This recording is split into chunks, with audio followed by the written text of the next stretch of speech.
It's mind-boggling to believe that there are 22,000 landmarks in New York City.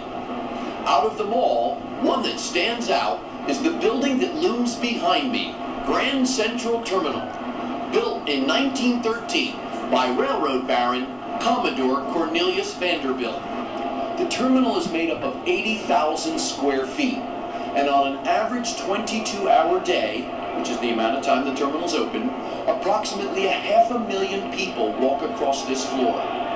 To put it another way, the entire state population of South Dakota walks across this floor every day. In the barrel-vaulted ceiling above are the January through July constellations that are painted in a Mediterranean sky. The painter that executed these constellations mistakenly painted them backwards, replied that he had actually painted them for not the way we see them on Earth, but for the way God sees them when he looks down on us. 10 years ago, Grand Central Terminal underwent the most expensive restoration project in New York history. They spent over $210 million to restore this facility. The first thing they did was they added air conditioning. The terminal had no air conditioning, which was added in 1998. There were 15 chandeliers that were taken down, completely restored, and replaced. They added 65 new retail stores, 12 new restaurants below us.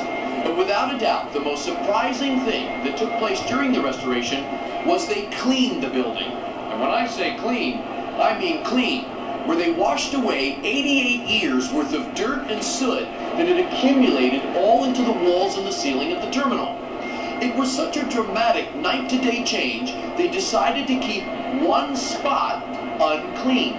If you look up into the ceiling, just below the crab, you see a small black rectangle. That rectangle is the one little teeny-weeny part of the ceiling that was not cleaned, to remind us all of how dirty the terminal once was. 75% of the dirt removed from the walls and the ceiling was nicotine and tar related. This turns out to be the first building in New York City history where cigarette smoking was officially banned, and started a whole trend within the city to get New York City to become smoke-free entirely. One of the more hidden features on the facade of Grand Central Terminal is the clock that sits below the feet of Mercury. That is the single largest piece of Tiffany stained glass in the world. Smack dab in the center of the main concourse is an information booth, a booth that has actually been nicknamed the world's rendezvous spot. And why not? With hundreds of thousands of people coming in and out of the terminal daily, the booth is a perfect place to meet a friend or family member. On top of the booth, you see a clock. The clock gives us the most exact, correct, perfect, on-the-money time because it is linked to the U.S. atomic clock out in Colorado. If you'll notice, sitting on top of the clock is an acorn. That happened to have been the family crest of the family that funded the construction of the terminal. The terminal was funded with the money of one man, Commodore Cornelius Vanderbilt.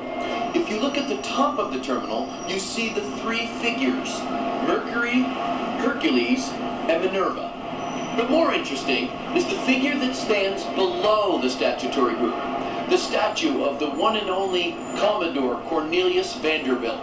There he stands proudly in front of his great accomplishment. It is he, and he alone, who spent $80 million in 1913 to erect his mighty terminal. How much would this terminal cost if it was built in today's world?